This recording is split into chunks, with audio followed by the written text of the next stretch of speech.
Welcome to my channel. ಇವತ್ತಿನ ವಿಡಿಯೋದಲ್ಲಿ ನಾನು ಹೆಲ್ದಿಯಾದಂತಹ ಟೇಸ್ಟಿಯಾದಂತಹ ಲಂಚ್ ಬಾಕ್ಸ್ ರೆಸಿಪಿನ ತೋರಿಸ್ತಾ ಇದ್ದೀನಿ. ಈ ರೆಸಿಪಿನ ನೀವು ಮಕ್ಕಳಿಗೆ ಮಾಡಿಕೊಡೋದ್ರಿಂದ ಅವರು ಕೂಡ ತುಂಬ ಇಷ್ಟಪಟ್ಟು ತಿಂತಾರೆ. ಆರೋಗ್ಯಕರವಾದಂತಹ ರೆಸಿಪಿ ಅಂತಲೇ ಹೇಳ್ಬೋದು. ಹಾಗಿದ್ರೆ ಈ ರೆಸಿಪಿನ ಹೇಗೆ ಮಾಡೋದು, ಏನೆಲ್ಲ ಬೇಕು ಅಂತ ನೋಡೋಣ ಬನ್ನಿ. ನಾನಿಲ್ಲಿ ರಾತ್ರಿ ಹೆಸರು ಕಾಳನ್ನ ನೆನೆಸಿದ್ದೆ. ಸೊ ಹೆಸರು ಕಾಳು ನೆಂದಿದೆ. ಇವಾಗ ಚೆನ್ನಾಗಿ ಒಂದ್ಸರಿ ವಾಶ್ ಮಾಡಿಬಿಟ್ಟು ಇದನ್ನ ಒಂದು ಮಿಕ್ಸಿ ಜಾರ್ಗೆ ಸೇರಿಸ್ತಾ ಇದ್ದೀನಿ. ಇದಕ್ಕೆ ಇವಾಗ ಸ್ವಲ್ಪ ಶುಂಠಿ, ಅಂದರೆ 1 ಇಂಚಷ್ಟು ಶುಂಠಿ, ಒಂದು ಮೆಣಸಿಕಾಯಿ ಖಾರ ಇರೋದ್ರಿಂದ ನಾನಿಲ್ಲಿ ಒಂದೇ ಒಂದು ಸೇರಿಸಿದ್ದೀನಿ. ಮಕ್ಕಳು ತುಂಬ ಖಾರ ಆದರೆ ತಿನ್ನೋದಿಲ್ಲ, ಅದಕ್ಕೋಸ್ಕರ. ಹಾಗೆ ಸ್ವಲ್ಪ ಮೊಸರು, ಇದೆಲ್ಲನೂ ಹಾಕಿ ಸ್ವಲ್ಪ ನೀರು ಮಿಕ್ಸ್ ಮಾಡಿ ನಾವು ಇದನ್ನ ಗ್ರೈಂಡ್ ಮಾಡ್ಕೋಬೇಕು. ನೀರು ನೋಡ್ಕೊಂಡು ಮಿಕ್ಸ್ ಮಾಡಿ. ಇದು ದೋಸೆ ಬ್ಯಾಟ್ರ್ಗಿಂತ ಸ್ವಲ್ಪ ಗಟ್ಟಿ ಇರಬೇಕು. ನೋಡಿ, ಇವಾಗ ಇದು ರೆಡಿಯಾಗಿದೆ. ಸ್ವಲ್ಪ ಗಟ್ಟಿ ಅನ್ನಿಸ್ತು ಅಂದರೆ ನೀವು ನೀರನ್ನ ಮಿಕ್ಸ್ ಮಾಡ್ಕೋಬೋದು. ಇವಾಗ ಇದನ್ನ ಒಂದು ಪಾತ್ರೆ ತೆಗೆದುಬಿಡ್ತೀನಿ. ನೋಡಿ, ಸ್ವಲ್ಪ ಗಟ್ಟಿ ಅನಿಸಿದರೆ ನೀರನ್ನ ಮಿಕ್ಸ್ ಮಾಡ್ಕೋಬೋದು, ಏನು ತೊಂದರೆ ಇಲ್ಲ. ಇವಾಗ ರುಚಿಗೆ ತಕ್ಕಷ್ಟು ಉಪ್ಪನ್ನ ಸೇರಿಸಿದ್ದೀನಿ. ಹಾಗೆ ಸ್ವಲ್ಪ ಸೋಡಾ ಕೂಡ ಹಾಕ್ಕೋಬೇಕು. ಸೋಡಾ ಹಾಕಲಿಲ್ಲ ಅಂದರೆ ಇದು ಗಟ್ಟಿ ಬರುತ್ತೆ, ಮಕ್ಕಳಿಗೆ ತಿನ್ನೋಕ್ಕಾಗೋದಿಲ್ಲ. ಅದಕ್ಕೋಸ್ಕರ ಸ್ವಲ್ಪ ಸೋಡಾ ಸೇರಿಸೋದ್ರಿಂದ ಸ್ವಲ್ಪ ಹಗುರ ಆಗುತ್ತೆ ಇದು. ಸೊ ಇವಾಗ ಚೆನ್ನಾಗಿ ಒಂದು ಸಾರಿ ಮಿಕ್ಸ್ ಮಾಡಿಬಿಡೋಣ.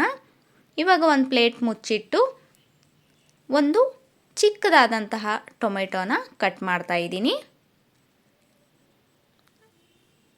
ಒಂದು ಟೊಮೆಟೊ, ಹಾಗೆ ಒಂದು ಚಿಕ್ಕದಾದಂಥ ಈರುಳ್ಳಿ, ಅದನ್ನು ಕೂಡ ಚಿಕ್ಕದಾಗಿ ಕಟ್ ಮಾಡ್ಕೋಬೇಕು.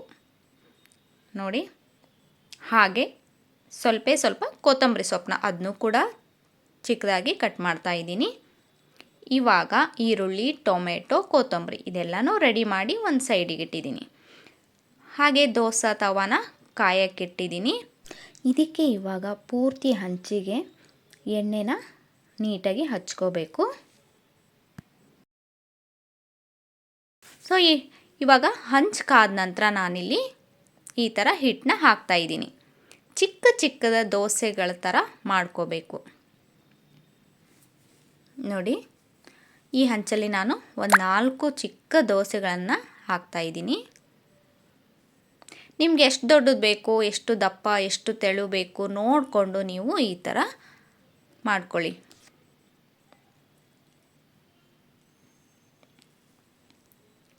ಸೊ ನೋಡಿ, ಇವಾಗ ಇದಕ್ಕೆ ನಾವೇನು ಹೆಚ್ಚಿಟ್ಟಿರ್ತೀವಿ ಈರುಳ್ಳಿ ಮತ್ತು ಟೊಮೆಟೊ, ಕೊತ್ತಂಬರಿ ಇದೆಲ್ಲನೂ ಮೇಲ್ಗಡೆ ಈ ಥರ ಹಾಕೋಬೇಕು.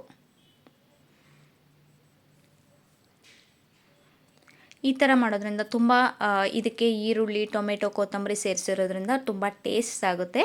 ನೋಡಿ, ಎಲ್ಲನೂ ಇವಾಗ ಹಾಕಿದ್ದೀನಿ. ಮೇಲ್ಗಡೆ ನಿಮಗೆ ಬೆಣ್ಣೆ, ತುಪ್ಪ ಏನು ಬೇಕೋ ಅದನ್ನ ಹಾಕ್ಬೋದು. ಸೊ ಎರಡೂ ಕಡೆನೂ ಚೆನ್ನಾಗಿ ಬೇಯಿಸ್ಕೋಬೇಕು. ಮೀಡಿಯಮ್ ಫ್ಲೇಮಲ್ಲಿ ಚೆನ್ನಾಗಿ ಎರಡೂ ಕಡೆ ಬೇಯಿಸಿ. ಯಾರೆಲ್ಲ ನನ್ನ ಚಾನಲ್ನ ನೋಡ್ತಾ ಇದ್ದೀರಾ, ನನ್ನ ಚಾನಲ್ನ ಸಬ್ಸ್ಕ್ರೈಬ್ ಮಾಡ್ಕೊಂಡು ನೋಡಿ. ಹಾಗೆ ಪಕ್ಕದಲ್ಲಿರೋ ಆಲ್ ಬಟನ್ನ ಪ್ರೆಸ್ ಮಾಡಿ. ನೀವು ಆಲ್ ಬಟನ್ ಪ್ರೆಸ್ ಮಾಡೋದ್ರಿಂದ ನಾನು ಹಾಕೋಂಥ ಎಲ್ಲ ವೀಡಿಯೋಸ್ನ ನೀವು ನೋಡ್ಬೋದು. ನನ್ನ ಚಾನಲ್ನಲ್ಲಿ ಲಂಚ್ ಬಾಕ್ಸ್ ರೆಸಿಪಿ ಆಗಿರ್ಬೋದು, snacks recipe, north Indian, south Indian ಪ್ರತಿಯೊಂದು ಅಡುಗೆಗಳನ್ನು ನಾನಿಲ್ಲಿ ಶೇರ್ ಮಾಡ್ತಾ ಇರ್ತೀನಿ. ಸೊ ನನ್ನ ಚಾನಲ್ನ ಸಬ್ಸ್ಕ್ರೈಬ್ ಮಾಡ್ಕೊಳೋದ್ರಿಂದ ನೀವೆಲ್ಲನೂ ನೋಡ್ಕೋಬೋದು. ನೋಡಿ, ಎರಡೂ ಕಡೆ ಸರಿ ಚೆನ್ನಾಗಿ ಬೇಯಿಸ್ಕೋಬೇಕು. ಇವಾಗ ಇದು ರೆಡಿಯಾಗಿದೆ. ನೋಡಿದ್ರಲ್ಲ, ಹೆಲ್ದಿ ಆದಂತಹ ಟೇಸ್ಟಿ ಆದಂಥ ಹೆಸರು ಕಾಳಿನಿಂದ ಈ ರೆಸಿಪಿನ ಹೇಗೆ ಮಾಡೋದು ಅಂತ. ತುಂಬಾ ಚೆನ್ನಾಗಿರುತ್ತೆ, ತಿನ್ನೋಕ್ಕೆ ಟೇಸ್ಟ್ ಕೂಡ ಚೆನ್ನಾಗಿರುತ್ತೆ, ಹಾಗೆ ಆರೋಗ್ಯಕರವಾದದ್ದು ಅಂತಲೇ ಹೇಳ್ಬೋದು. ಇದನ್ನ ಇವಾಗ ನಾನು ಬಾಕ್ಸಿಗೆ ಇಡ್ತಾ ಇದ್ದೀನಿ. ಈ ಥರ ನೀವು ಮಕ್ಕಳಿಗೆ ಲಂಚ್ ಬಾಕ್ಸಿಗೆ ಇಟ್ಟು ಕಳಿಸೋದ್ರಿಂದ ನಿಮಗೂ ಕೂಡ ಒಂದು ಖುಷಿ ಇರುತ್ತೆ, ನಮ್ಮ ಮಕ್ಕಳಿಗೆ ಇವತ್ತು ಹೆಲ್ದಿ ರೆಸಿಪಿ ಕೊಟ್ಟಿದ್ದೇನೆ ಅಂತ. ಹಾಗೆ ಮಕ್ಕಳು ಕೂಡ ಟೇಸ್ಟ್ ಇರೋದ್ರಿಂದ ತುಂಬ ಇಷ್ಟಪಟ್ಟು ತಿಂತಾರೆ. ಖಂಡಿತ ಒಂದು ಸರಿ ಟ್ರೈ ಮಾಡಿ, ನೀವು ನಿಮ್ಮ ಮಕ್ಕಳ ಲಂಚ್ ಬಾಕ್ಸಿಗೆ ಇಟ್ಟು ಕಳಿಸಿ. ನೀವು ಈ ರೆಸಿಪಿನ ಟ್ರೈ ಮಾಡ್ತೀರಾ ಅಂದ್ಕೊಂಡಿದ್ದೀನಿ. ಈ ವಿಡಿಯೋ ಇಷ್ಟ ಆದರೆ ಲೈಕ್ ಮಾಡಿ, ಹಾಗೆ ನಿಮ್ಮ ಫ್ಯಾಮಿಲಿ ಮೆಂಬರ್ಸ್ಗೆ, ನಿಮ್ಮ ಫ್ರೆಂಡ್ಸ್ಗೆ ಶೇರ್ ಮಾಡಿ.